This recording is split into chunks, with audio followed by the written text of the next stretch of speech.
یہ سوال ہے ہم سب جو قرآن میں آیت ہے کہ لوگوں کو نیکی کی طرف بلاؤ احسن طریقے سے، تو اس سے کیا مراد ہے؟ کیا یہ اقامت دین کی دعوت نہیں ہے؟ نیکی کی طرف بلانے کا مطلب ہے دین کی دعوت دینا. دین کی دعوت دین کے احکام میں سے ایک بڑا حکم ہے.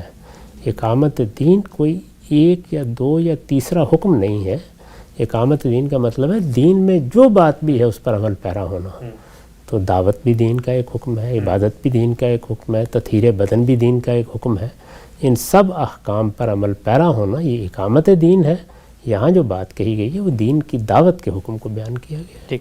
یہ ہم سے پوچھا گیا ہے کہ عام طور پہ بات بڑی مشہور ہے کہ جیسی عوام ویسے حکمران، اس کی کوئی دینی لحاظ سے بھی حقیقت ہے؟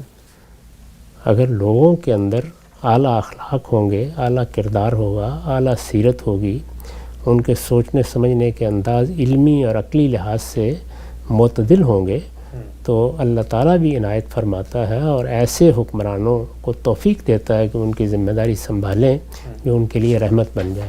لیکن اگر لوگ اخلاقی لحاظ سے پست ہیں، وہ کوئی صحیح بات سننے کے لیے تیار نہیں ہیں، ان کے ہاں کوئی توازن قائم نہیں رہا، تو اس کے نتیجے میں اللہ تعالیٰ کی طرف سے بھی ان لوگوں کو مہلت دے دی جاتی ہے جو ان پر ظلم ڈھاتے ہیں اور ان کے حقوق تلف کرتے ہیں. ٹھیک ہے. ہم سب آج کے نشست کا آخری سوال فرمایا ہے، قرآن میں 20 ایسی صورتیں ہیں جن میں تکرار موجود ہے، کیا یہ تکرار کلام کے نظم کو قائم رکھتے ہوئے کی گئی ہے یا نظم کلام میں بگاڑ کا باعث بنتی ہے؟ ہر جگہ نظم کو قائم رکھ کے ہے. اور تکرار سے کیا مطلب ہے؟ یعنی قرآن کے چند مضامین ہیں، وہ ان مضامین کو نئے نئے اسالیب میں بیان کرتا رہتا ہے. ایسا ہی دنیا کے اعلیٰ ادب میں ہوتا ہے.